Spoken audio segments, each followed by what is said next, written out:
Hey cuties, welcome back to the love story. तो the dark side of love के पिछले part में देखा था कि हमने क्या हो गया, मतलब पल में दुनिया बनते बनते उजड़ गई थी। शायद नूर कृतिका को देख लेती, बट वो सीरियल की तरह एकदम ड्रामेटिक वे में मारिया बीच में आ जाती है, वो उसे देख नहीं पाती है। बट मैं कहूँगी सीरियल में ही क्यों, रियल लाइफ में भी तो ये होता है। मेरे साथ होता है बहुत बार, मैं चीज़ों को सामने रखी हुई चीज़ों को इतने ख्यालों में गुमोती हूँ, देख नहीं पाती हूँ। कभी कभी हम रोड पे चलते हुए सामने से कोई आ रहा होता है हमारा जान पहचान का, बट हम कहीं और गुम होते हैं, हम नहीं देख पाते हैं। बट यहाँ पे चीज़ें थोड़ी सी डिफरेंट थी। यहाँ पे बीच में आ जाती हैं मारिया मैडम। मारिया थोड़ा सा सेल्फिश हो रही थी, नो डाउट कि वो बहुत अच्छा काम कर रही है। कहीं ना कहीं वो नूर को उस दलदल से, उस नशे के दलदल से निकालना चाह रही है। और नूर का नशे में जाना कहीं ना कहीं अपने दर्द को भुलाना एक रीज़न हो सकता है। बाकी उसका स्टेट ऑफ माइंड उससे बेहतर कोई और नहीं समझ सकता। ना मैं डिस्क्राइब कर सकती हूँ, ना आप लोग समझ पाओगे। हमने देखा था कि मैम आ जाती हैं, मैम उसे समझाती हैं, स्पोर्ट्स वाली मैम को गुस्सा करती हैं, बट हमारी नूर की कानों पे जूं तक नहीं रेंगती। और वो पता नहीं क्या डिसीज़न लेके आई थी, शायद वो कुछ बड़ा करने वाली थी। ये लोग घूमने के लिए जा रहे थे, और कहानी का सबसे again twist and turning point हमने देखा था पिछले पार्ट में। इन दोनों की, मतलब नूर की बस उधर जाती है और हमारी कृतिका मैडम की कार दूसरे साइड जाती है। मतलब अगर कोई लेफ़्ट जाता है तो एक इंसान राइट जाता है, ऐसा सीन चल रहा था। बट वहाँ पे ये चीज़ थी कि हमारी जो नूर मैडम थी, जिस जगह घूमने के लिए जा रही थी, एक्चुअल में कृतिका की फैमिली भी वहीं जा रही थी। यस, बाकी बहुत सारे कोइंसिडेंट होंगे, आपको देखना होगा, सुनना होगा। आई मीन एक्चुअल में हुआ ये था कि हमारी जो कृतिका की बुआ होती है वो बहुत ज़्यादा कृतिका को मनाने की कोशिश करती है, बट कृतिका का मन नहीं लग रहा होता है। उन्हें लगता है कि हम बचपन में जहाँ पे कृतिका को ले जाते थे, एक छोटू सा घर था, मतलब पहाड़ों के बीच में घर था, वो कृतिका की बुआ का ही घर था। बट वो लोग वहाँ से कहीं और शिफ्ट हो गए थे, और वो जो था वो थोड़ा सा पीछे रह गया था। तो दैट्स वाई कृतिका की जो बुआ होती है वो डिसाइड करती है कि हम कृतिका को उस घर में ले जाएंगे, वहाँ पर घुमाएंगे, शायद कृतिका का मूड थोड़ा सा फ्रेश हो जाए, अच्छा फील हो। कृतिका की बुआ बहुत अच्छी थी, और उसके जो भाई होते हैं उन सबको पता चलता है कि कार टर्न हो रही है। वो सब कहते हैं व्हाट मम्मा, कार क्यों टर्न करवा रही है? उसकी मम्मा कहती है चुप रहो, हम घर जा रहे हैं। वो सब कहते हैं नो मॉम, हमने तो ट्रिप प्लानिंग करी थी। उसकी मॉम, हम पुराने घर जा रहे बेटा, वहाँ नहीं जा रहे। सब एक्साइटेड हो जाते हैं, और उसका भाई कहते हैं सुन रही है मॉम बोली हम पुराने वाले घर जा रहे हैं। अरे तेरा फेवरेट प्लेस, अरे वहाँ पे जो एक बड़ी सी डॉल रहती थी, तू डरती थी। कृतिका कहती भाई मुझे नहीं जाना है, बोल दो बुआ को हम जहाँ जा रहे हैं वहाँ चले। उसकी बुआ कहती ये क्या बात हुई, फ़ोन उसको दो चलो। तो वो फ़ोन ले लेती है, एंड उसकी वो कहती है उसकी बुआ कि बेटे मूड ठीक कर लो, तुम्हारा वो घर फेवरेट था ना, याद है? तुम्हारे बगल में एक पड़ोसी रहता था, तुम्हारा बेस्ट फ्रेंड था, पता नहीं वो होगा कि नहीं। अगर वो रहा तो मुझे पूरा यकीन है तुम्हारा मूड ठीक कर देगा। चलो चलते हैं, हाँ ओके, चलो हैप्पी हो जाओ, ओके चलो रखती हूँ ना। वो फ़ोन रख देती है, एंड थोड़ी दूर पे वो लोग पहुँच जाते हैं। जैसे ही जाते हैं तो वहाँ पे वो देखते हैं कि बहुत ज़्यादा कॉलोनी वगैरह थोड़ी छोटी छोटी बन चुकी होती है। हमारी कृतिका और उदास हो जाती है, क्योंकि कहीं ना कहीं वो ये सोच भी ली थी चलो अगर कोई मिलेगा तो बात वगैरह हो जाएगी। उसके मन में ये सारी चीज़ें नहीं थी कि कोई मिलेगा तो मैं बात करूँगी, बट समटाइम्स एक कहते हैं ना कि एक उम्मीद जग जाती है, उसे ऐसा लगा था। बट वहाँ पर कोई नहीं मिलता है। उसकी बुआ देखती है, उनकी बुआ भी हताश हो जाती है, यार वो बच्चा दिखाने, क्योंकि कृतिका बचपन में उसके साथ बहुत ज़्यादा खेलती थी, बहुत सारी मेमोरीज़ थी उसके साथ। जब भी वो गर्मी की छुट्टियों में आती थी वो बंदा वहाँ पे नहीं होता है। ये लोग घर पे जाते हैं, घूमते हैं, बाकी सारी चीज़ें। हमारी कृतिका मैडम टेरेस पे चली जाते हैं, और टेरेस पे खड़ी होकर पागलों की तरह बस देखे जा रही होती है। और एक और चीज़ हुई थी, जब हमारी Kritika madam student of the year बनी थी, तो उनके डैड ने उनके लिए टच वाला फ़ोन लेके आया था। पहला टच का फ़ोन था वो, लावा का टच का फ़ोन था, और स्टार्टिंग थी अभी। तो उसके फ़ोन में कॉल आती है, वहीं खड़े खड़े वो तुरंत फ़ोन देखती है, उसका मन नहीं होता है, फिर वो फ़ोन उठाती है। उसने एक्चुअली रीलिंग पर फ़ोन रखा था। फ़ोन उठाती है तो पीछे से एक आवाज़ आती है, हाय कैसी है? तो हमारी जो कृतिका मैडम होती हैं, बैक टू स्टोरी हम चाहें, स्टोरी के पीछे भी तो बहुत सारी चीज़ें हुई हैं। कृतिका ने नैना से सारे रिश्ते तोड़ दिए थे, क्योंकि नैना एंड कृतिका के बीच में थोड़ी सी छोटी सी फाइट हुई थी, बहस हुई थी, जिसकी वजह से कृतिका ने नैना को बहुत कुछ सुना दिया था। लाइक कि तू भी तो पसंद करती थी, हाँ शायद तेरे पीछे पड़ी होगी, ये एंड ऑल, मतलब बहुत गलत भी बोला था कृतिका ने उसे। और अभी नैना का फ़ोन होता है, नैना को लग रहा था कृतिका का स्टेट ऑफ माइंड ठीक नहीं है, क्योंकि जस्ट जिस दिन स्टूडेंट ऑफ द ईयर की ट्रॉफ़ी मिली थी उसके 2-3 दिन पहले की ये बात थी। तो हमारी जो नैना होती है कहती है हाय, कृतिका तुरंत उसकी आवाज़ से पहचान जाती है और कृतिका का माइंड थोड़ा सा शांत होता है तो उसे गिल्ट भी फील होता है। वो कहती है हाय कैसी है, वो कृतिका बोलती है यह बात। नैना कहती है मैं ठीक हूँ, तू कैसी है, एवरीथिंग फाइन ना। कृतिका कहती है आई एम सॉरी यार, I just don't know, I am sorry, मैंने जो भी कुछ बोला था माफ़ कर दे यार, इन दोस्ती ख़त्म करते हैं प्लीज़, आज के बाद कभी फ़ोन मत करियो, रख दे यार, रख दे। किसी तरीके से 1 साल बीते, मैं यहाँ से बहुत दूर चली जाऊँगी, बहुत दूर, सॉरी यार, मैं तेरी दोस्ती के लायक नहीं हूँ। कृतिका को इतना गिल्ट फील होता है कि वो दोस्ती ख़त्म कर देती है। नैना को पता होता है कृतिका ने जानबूझ के नहीं बोला होता है, बट नैना को भी बहुत हर्ट हुआ होता है क्योंकि नैना आप लोगों को याद होगा, नैना भी वो लड़की है जो हमारी नूर को पसंद करती है। नूर के चाहने वाले बहुत हैं। नूर ने कहीं ना कहीं बहुत सारी चीज़ें छोड़ दी अपने पीछे, मिसअंडरस्टैंडिंग में सब चीज़ें ख़त्म हो गई। कहते हैं ना कि अंडरस्टैंडिंग होना बहुत ज़्यादा ज़रूरी है, और वही गुम हो गई थी।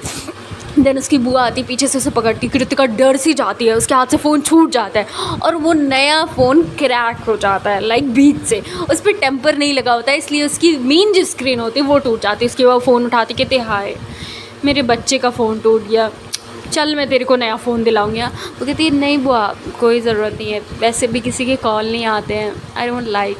तो उसकी बुआ कहती हाय बचपन में तो तुझे बहुत फ़ोन चाहिए था, वो वाला फ़ोन लेके घूमती थी जिसमें गाना बजते थे, हाँ फ़ोन दिला दो बुआ, फ़ोन दिला दो। अब फ़ोन नहीं चाहिए, बड़ी हो गई तो अभी तो ज़रूरत है, पढ़ाई कैसे करेगी, मैं दिलाऊंगी, हाँ तुझे जाते जाते मैं फ़ोन दिलाऊंगी, मेरी वजह से टूटा ना, मैं दिलाऊंगी।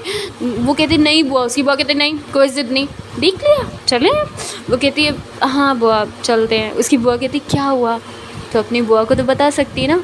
हाँ याद है बुआ से आके बचपन में कहती थी बुआ बुआ कढ़ी चावल बना दो, हाँ मैंने तेरे लिए बहुत कढ़ी चावल बनाए हैं। हाँ अब अपनी बुआ को कढ़ी मत खिला, बता क्या बात हुई है, किसी से प्यार करती थी, किसी को पसंद किया था, वो छोड़ के चला गया। हाँ नूर की थी, कृतिका की थी नहीं बुआ ऐसी कोई बात नहीं, नहीं वो जिस तरीके से ओवर बिहेव करती है उसकी बुआ काइंड ऑफ समझ जाती है। उसकी बुआ कहती है देख बच्चे, उसका हाथ पकड़ती हैं, कहती है ये उम्र का बढ़ाव है, ठीक है सारी चीज़ें होती हैं, होनी चाहिए, मैं मना नहीं करती हूँ, हाँ यार अच्छा है, उम्र का फ़ीस है, दौर है, प्यार होता है, होना चाहिए, बट बेटे इसमें बहुत अच्छे लोग मिलते हैं, बहुत बुरे, तुझे अभी पहचान नहीं है, कौन तेरा यूज़ करेगा, कौन तुझे सही में प्यार करेगा। माँ बाप जो डिसीज़न लेते हैं ना वो सही होता है। हाँ देख मेरी भी शादी तेरे फूफा से करा दिया, बट अगर वो इंसान सही है ना, तुझसे सच्चा प्यार करता है, तो मुझसे कहना, मैं तेरा ब्याह कराऊंगी। हाँ तो हमारी जो हमारी जो कृतिका मैडम होती है उनकी आंखें भर आती हैं, मैं अपनी बुआ का हक कर लेती, कहती नहीं बुआ ऐसी कोई बात नहीं है, जिस तबीयत थोड़ी अंदर से ठीक नहीं लग रही। वो कहती है अरे बच्चे मैं हूँ ना, मैं तेरा इलाज करूँगी, चल हम तुझे ऐसी जगह लेके जाएंगे, तेरा अंदर सा दिल हरा हरा गार्डन हो जाएगा, चल चल हम लेके चलते। अरे नितिन आ जाओ सबको लेके आ जाओ, कार में बैठो, हम लोग चल रहे हैं, हाँ हम रुकेंगे नहीं, लॉक करो हम चलते हैं। देन इसके बाद जब वो सब जा रहे होते तो वहाँ पे एक छोटू सा लिटिल सा पपी आ जाता है, पपी नहीं आता, आई थिंक रैबिट आ जाता है, वो जैसे ही आता है तो हमारी जो कृतिका मैडम उसकी आंखों में एक चमक सी आ जाती है, वो देखती कहती है ओह इट्स सो क्यूट, हाय हाय हाय, वो खिलाने लग जाती है। इसकी बुआ देखती है, कहती है हाय नज़र ना लगे, इतने दिनों बाद इसके चेहरे पे हंसी देखी है, इतने देर बाद, हाँ लेके चलेगी, ले चलते हैं। वो कहती नहीं बुआ इसको भी तो आज़ाद रहने का हक है ना, रहने दो, बाय बाय पपी, बाद में मिलते हैं। उसका मूड काइंड ऑफ थोड़ा सा फ्रेश हो जाता है, वो कार में बैठ जाती है, ये लोग ऑन द वे निकल जाते हैं। और इधर साइड में हमारी जो नूर मैडम होती है वो अपनी सीट किसी तरीके से चेंज करा लेती हैं और मारिया की जगह पे कोई और बैठ जाता है। मारिया बहुत अनकम्फर्टेबल फील कर रही थी क्योंकि वो जो बंदा बैठा था वो बार बार उससे लड्डू मांगे जा रहा था, वो लड्डू दे देना, और वो बेचारी परेशान हो चुकी थी, उसे इरिटेशन हो रही थी। और हमारी नूर को बहुत सुकून मिल रहा था। नूर एकदम बस के पीछे कॉर्नर पे चली जाती है। मैम इधर स्पोर्ट्स वाली मैम देख रही होती कि नूर पीछे चली गई, बट मैम कुछ बोल नहीं सकती थी। मुझे समझ में नहीं आता मैम की ऐसी क्या मजबूरी थी कि वो बोल नहीं सकती थी। वो आराम से जा कर के एकदम स्मोक कर रही थी, बॉटल ले रही थी, मतलब अच्छा खासा तगड़ा वाला, मतलब हद पार कर दी थी उसने। सही कहूँ तो मैं अपनी वर्ड में कहूँ तो कहते हैं ना कि एक लिमिट पर लिमिट क्रॉस हो गई थी। अगर कोई और इंसान होता ना थप्पड़ पे थप्पड़ देता, नूर सच में थप्पड़ खाने वाला काम कर रही थी। मतलब मुझे लगता है कृतिका को ना मिलके उसे कई चपेट मारने चाहिए थे। और करो, देखते हैं क्या होता है। फिर हम देखते हैं हमारी जो नूर मैडम होती हैं आराम से लेती हैं और फिर वहाँ पे ये लोग पहुँच जाते हैं। फाइनली बहुत देर का सफ़र तय करने के बाद नूर बेहोशों की तरफ पड़ी होती है। और जब वो बेहोश होती है उससे पहले मैं बता दूँ क्या होता है कि उसकी जो दोस्त होती है सोनी, वो जब नूर बेहोश हो जाती है, सो जाती है, बेहोश नहीं कहूँगी, सो जाती है, जैसे ही सोती है तो सोनी उसका पॉकेट चेक करने लग जाती है। वो कहते हैं ना लोग ड्रंक लोगों का फ़ायदा उठाते हैं, उनका पॉकेट चेक करके उनके पैसे, उनकी वॉच, उनकी एक्सपेंसिव चीज़ें निकाल लेते हैं। वो चेक करते करते उसके पैसे कुछ निकाल लेती है। सारे पैसे तो निकाल से नहीं सकती थी क्योंकि उसके बगल में वही बैठी थी और नूर इतनी पागल नहीं थी कि उसका शक उस पर नहीं जाएगा। बट शायद वो शक नहीं करती क्योंकि अभी वो दोस्ती में थी। वो उसके पैसे से मतलब 4-5 हज़ार रुपये थे, उसमें से वो 1,000 निकाल लेती है, बाकी रख देती है। उसका दोस्त कहता है क्या कर रही है यार?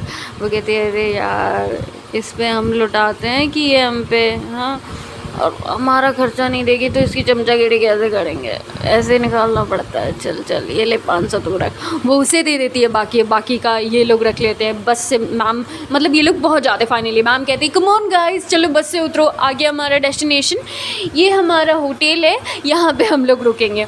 तो वो होटल काफ़ी बड़ा होता है, मतलब यूँ कहूँ ना उसमें पार्टीशन होता है, मतलब नॉर्थ का साइड अलग होता है, साउथ का अलग होता है और सेंटर में एग्जैक्टली होटल के सेंटर में वहाँ पे एक वो कहूँ ना रिसेप्शन होता है, मतलब काफ़ी बड़ा सा होता है। बट इसे एक लकड़ियों के मतलब काफ़ी अच्छे से बनाया गया होता है रूम टाइप में।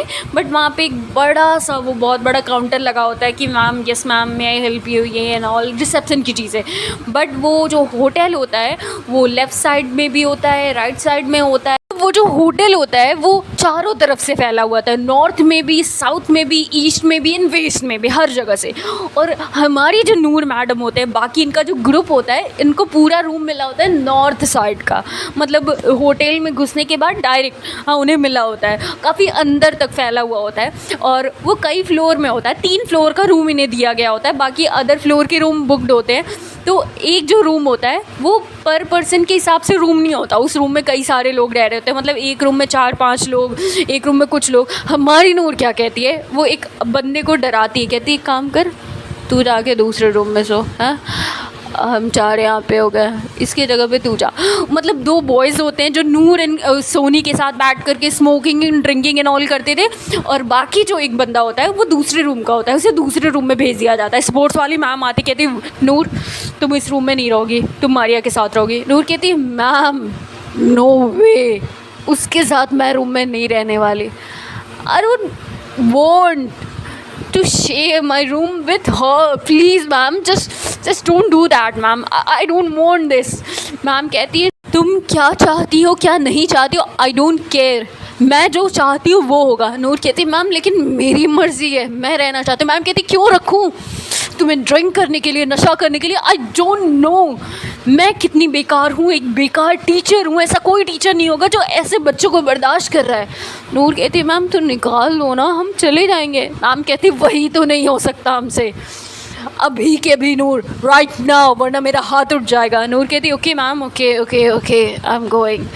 चलो गाइस मिलते हैं। सुनिए मेरा बैग बाद में भिजवा दी। वो इशारे में बोलती कि मेरे बैग में कुछ सामान रख के, मतलब मेरा जो भी है वो कुछ अपने लिए निकाल लियो, कुछ मेरे लिए रख करके मुझे दे दियो। मैम कहती नहीं अपना बैग अभी लेके जाओ, अभी के अभी।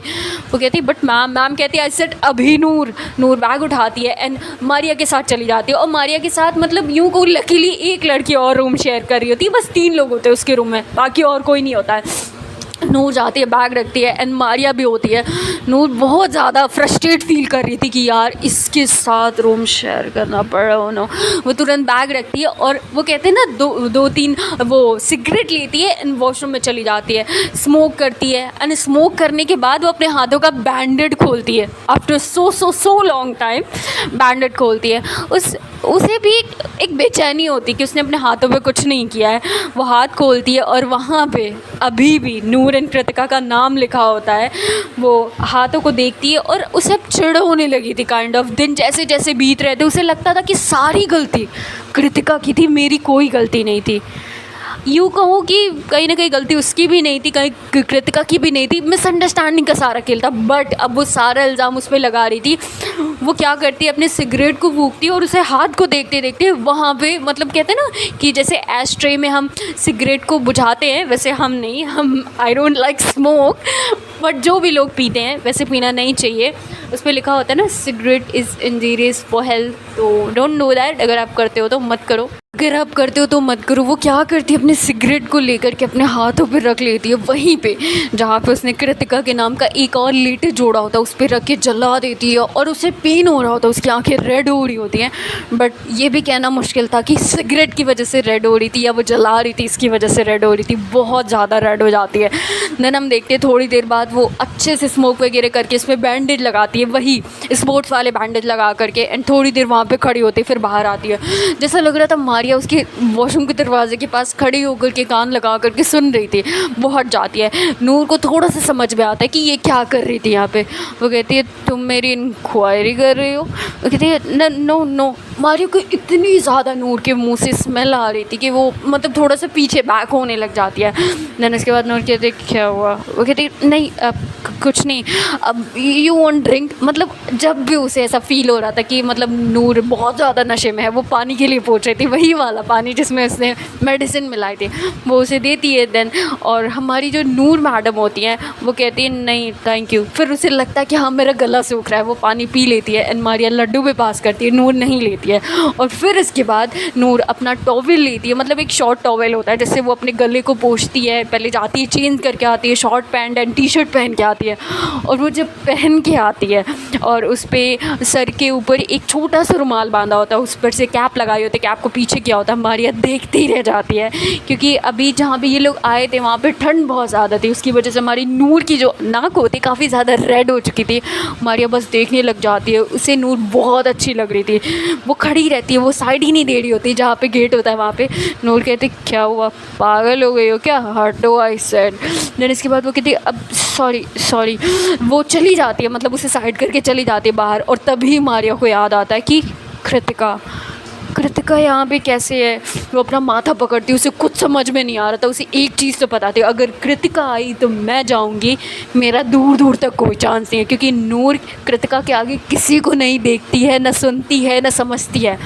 वो कहते हैं ना कि हमारी जो आंखें होती हैं जिस इंसान को ढूंढती है, अगर वो मिल जाए ना, फिर आसपास क्या हो रहा है, कोई गिर रहा है, कोई जा रहा है, कोई आ रहा है, कुछ पता नहीं होता है। वही चीज़ हमारी कृतिका के साथ, नूर के साथ रहता है। हमारी नूर चली जाती है और अपने दोस्तों को लेती है और बिना किसी को बताए वो होटल के बाहर चली जाती है, जो कि मैम ने सख्त इंस्ट्रक्शन दिए थे, कोई बाहर नहीं जाएगा। और इधर जो हमारी कृतिका मतलब मारिया मैडम होती है, वो परेशान होती है, उन्हें कुछ समझ में नहीं आ रहा था क्या करे, व्हाट टू डू। वो अपना फ़ोन खोलती है और कॉल लिस्ट में उसे नैना का नंबर मिलता है। उसे एक बार को लगता है, कॉल करूँ ना करूँ, व्हाट टू डू। वो कॉल लगा देती है और कहते हैं ना, अभी बेल के लिए हल्की सी टूट करके आवाज़ आती है, पूरी बेल नहीं जाती है, वो फ़ोन कट कर देती है। तब तक नैना जैसे लग रहा था फ़ोन लेके बैठी थी। नैना को लगता है शायद हमारी जो कृतिका मैडम होती है उन्होंने फ़ोन करा है। वो तुरंत उसे कॉल बैक करती है, वो नया नंबर होता है। वो कहती है, हेलो। मारिया देखती कि फ़ोन आ गया, मारिया फ़ोन बेड पर रख देती, घबरा जाती है। तब तक उसके रूम में जो एक और लड़की होती है वो कहती है, क्या हुआ, फ़ोन आ रहा है, बात कर ले। वो कहती है, आप हाँ कंपनी का है, जस्ट रहने दे। वो फ़ोन नहीं उठाती है। और इधर हमारी नूर मैडम बाहर जाती हैं, बाहर स्नोफॉल हो रहा होता है बहुत ज़्यादा, हर जगह स्नो गिरा होता है। नूर अपने दोस्तों के साथ, सोनी के साथ चली जाती, कहती है, यार मतलब ज़्यादा एक चीज़ दिखाते तुम लोगों को, लेकिन यहाँ नहीं, यहाँ पे बहुत सारे लोग हैं, कहीं दूर चलते हैं ना जहाँ पे लोग ना हो, लाइक मतलब कम लोग हो, मज़ा आएगा। उसके दोस्त कहते हैं, नहीं यार यहाँ से जाना ठीक नहीं है। नूर कहते हैं, यार तुम लोग डरते क्यों हो यार, जब मैं हूँ नूर बॉस, चलो ना, कम ऑन। वो उन सब का हाथ पकड़ती है, वहाँ से लेकर के चली जाती है सोनी को लेके। सोनी नहीं जाना चाह रही थी बट चली जाती है। नूर कहती है, कम ऑन यार, लाइफ के मज़े लो, चेयर अप, कम ऑन। वो उन दोनों को लेकर के चली जाती है। वहाँ पे जाते हैं ये लोग क्या करते हैं, ऐसी जगह पे जाते हैं जहाँ पे कोई नहीं होता। नूर बर्फ़ का थोड़ा सा गोला उठाती, कहती, देखो अरे एक नई चीज़ दिखाती हूँ, गोला खाया ना बचपन में। वो अपनी बॉटल निकालती है, उस आइस पे गिराती है एंड उसे चूसने लग जाती है। सोनी कहती, क्या कर रही है, कितनी गंदी है। नूर कहती है अरे यार वैसे भी गंदगी पेट में जाती है, ऐसे भी जाएगी, क्या हो जाएगा, come on have it, try कर। सोनी कहती नहीं नहीं रहने दे, मैं ठीक हूँ। नूर कहती कम ऑन यार जस्ट ट्राई इट वंस। नूर कहती, वो कहती नहीं नहीं नहीं यार मुझे नहीं करना है, रहने दे उसको। तो उसके कहते तुझे पता है शायद वहाँ पे क्लब है, दिख रहा है तुझे यहाँ पहाड़ियों से? तो नूर कहती हाँ दिख तो रहा है, पर अभी नशे में होना तो अच्छे से दिख नहीं रहा, कल चलते हैं भाई आज नहीं। हाँ वो वहाँ पे लड़खड़ाने लग जाती है, सोनी उसका साथ नहीं दे रही होती, उसका हाथ ही नहीं पकड़ रही होती है। नूर उसे अपना हाथ दे रही होती है कि कंधा पकड़ ले, कुछ भी उसका पकड़ ले, बट वो झुकी नहीं होती है। नूर कहते अरे अबे यार दोस्तों के अपना कंधा नहीं दे रही है, मेरी बॉडी को कब गंदा देगी कि नहीं। मतलब वर्ड ही वर्ड में वो अपने मरने की बात कह जाती है, जो कि शायद अगर एक नशे वाला इंसान अगर ऐसी बातें कर रहा है तो इसका मतलब बहुत ज़्यादा है, क्योंकि लोग होश में बोलते काइंड ऑफ समझ में आता है कि बहुत फ्रस्ट्रेटेड हैं या फिर जीना नहीं चाहते हैं। लेकिन नशे वाला इंसान कभी कभी झूठ भी बोल सकता है, बट सच भी। मुझे नहीं लगता कि नूर मतलब झूठ बोल रही थी, क्योंकि शायद वो फ्रस्ट्रेशन में आके बोल रही हो शायद, बट हाँ वो शायद नहीं हकीकत में बोल रही है। नूर के दिमाग में बहुत सारी चीज़ें चल रही थी। एक प्यार करने वाला इंसान जब बिखरता है तो उसकी मेंटल हेल्थ क्या होती है ये उससे बेहतर कोई नहीं जान सकता, और मुझे लगता है कि नूर की मेंटल हेल्थ सच में उससे बेहतर कोई नहीं जान सकता। सो हे गाइस, इसके आगे का पार्ट देखते हैं नेक्स्ट वीडियो में। If you like my video please like comment and subscribe. Thank you so much cuties for watching my channel, thanks a lot. Thank you मुझे इतना ज़्यादा प्यार एंड सपोर्ट करने के लिए, थैंक यू। एंड आप लोगों के कमेंट मैंने बहुत सारे मिस करे लाइक लाइव वाले, तो अगर आप लोगों को बुरा लगा तो आई एम सॉरी। मैंने ट्राई करा था स्टार्टिंग में सबको हाय हेलो बोलने का, और मुझे अगर आप लोगों के बहुत ज़्यादा इंपॉर्टेंट क्वेश्चन है तो आप कमेंट में कर दो, मैं ज़रूर रिप्लाई करूँगी ओके लाइव वाले सेशन का। So thank you so much cuties for watching my channel, thanks a lot, bye bye cuties, bye bye.